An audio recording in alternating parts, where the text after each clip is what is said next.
Women feel the pressure to have a new outfit for major events, whether it's wedding, birthday, the races. But rather than splurge every time for a designer dress, renting is now a growing trend. In fact, it's now a multi-million-dollar business, which is the side we're interested in. Joining us now to discuss is the co-founder and CEO of Glam Corner, a wardrobe with 10,000 options. Thank you so much for joining us, Dean. Just to tell us quickly how it works, people don't know. Sure thing, thanks for having me. Glam Corner is an online store where you can browse over 10,000 items, and all you have to do is find the item you like, find a date you'd prefer to have it, and you basically hire it and only pay for what you use. So instead of spending a whole lot of money on an item that you're really only going to use once, you borrow it and give it back when you're done. It's a really interesting model, and there are some other steps to it that I think that a lot of people out there would be interested in, i.e. you can have a backup dress and it comes with a certain amount of insurance as part of it. These are interesting things. So what can you tell us about that sort of stuff? Yeah, those features kind of came about mainly from just listening to our customers. The main reason why Glam Corner exists is because the average Australian woman really only wears around 1/3 of what's in her wardrobe. Yep. The other 2/3 is this kind of stockpile of items that she purchased for a single event and then never wore it again. So when we started renting our items to our customers, they started saying, hey, look, you know, if it didn't fit, can I perhaps have a second one and pay a second hire fee or a portion of the hire fee? And we realised, well, look, everything is coming back anyway. That's the beauty of the circular rental model. So if we charged a little bit extra to have a second item, you basically double your chances of looking fabulous, looking fantastic, and it fitting, which is one of the main things for online retail. Totally, because you wouldn't want to bank on that one dress coming in the mail and then it doesn't fit, and then so you're obviously earning money on that one dress multiple times, but you'd have other costs involved as well, right? Oh, absolutely. Like any other online retailer, there's a shipping cost. We actually have laundry costs now. We've actually had to build our own laundromat. We're cleaning about 30 tons of clothing a month, so at that kind of scale, per unit. It's actually brought it in-house. We had to. Right. The local laundromat just couldn't cope with the volume, so we had to build our own. Yeah, I'm sure they loved you up until a point, and then it was just, no, that was a bit much. On this channel, there's a lot of fund managers that, bring in and out stocks, but I imagine for you it's a bit different because you have to think fashion forward. You've got to make sure that what's available and in stock is also the thing that everybody out there wants. So how difficult is that to do well? Yeah, I think that's a big question for any online retailer as well. I think having a purely online business, you have a lot of insights to what are your customers looking for. What are they searching for? What are they clicking on? What are they not clicking on?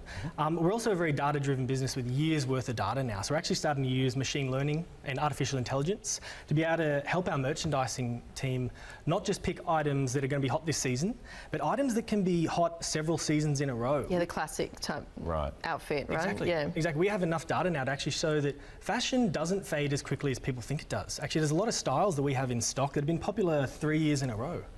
Yeah, how much money do women spend on these types of outfits? Yeah, well, I think it would depend, across different customers. But the surveys we have taken with our customers, we've read in the market, anywhere between a few $100s a year to in the thousands. Yeah. In fact, Australians are the second highest consumers of fashion and apparel in the world. Per capita, we consume about 27 kilos of clothing per capita annually. And this is another interesting part of your business because you say quite proudly that we're keeping a lot of clothing out of landfill. So how much of it is about affordability and how much of this is an environmental play?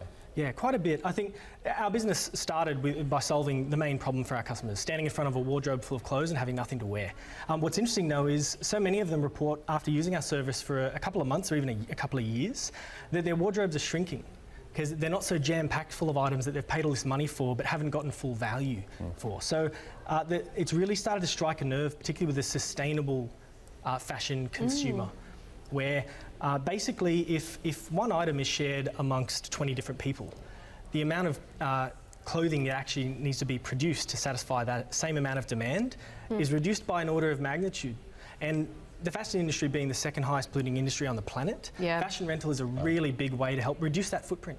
And what's the demographic of your customer base? Is it all millennials? It's pretty broad. Millennials are a big piece. Like how big? Like large proportion? Yeah, I think increasingly more. I think the millennial consumer definitely is looking for instant gratification, loves labels. Her social media is very important to her, but also is not as attached to ownership as perhaps other generations would have been. So that's where access And, over. you know, contrary to this avocado eating kind of stereotype that we talk about, often the stories we do are that, you know, millennials are becoming pretty savvy, actually. Yes. You know, they're a lot savvier than we give them credit for. So, yeah, I mean, renting instead of buying stuff makes a lot of sense. And plus you've got the sustainability angle, which, of course, feeds nicely into their views as well. I think that's right. A lot of millennials love Netflix because it's a better deal. Yeah. It's a better deal in terms of what you put in and what you get out of it. Fashion rental's the same. So that's why it's really striking a chord with them. So I want to find out a little bit about the business and how it's been funded, because there was a Series A funding round that happened in 2017, I think. So how big was that, and what happens next? Absolutely.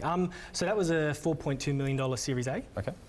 And so the main, it's an interesting business model. When you look under the hood, it's kind of like an asset leasing business. You know, we have a pool of inventory and we finance it and we run it off over time. In a similar way you would with kind of, you know, life insurance contracts or a mortgage book. And so, you know, that Series A was mainly to fund inventory growth. Right. And that's been working quite well. We find over time that actually creates a big enough surplus to be able to fund the next stages of inventory acquisition. So for us, the next stage is actually our unlimited model.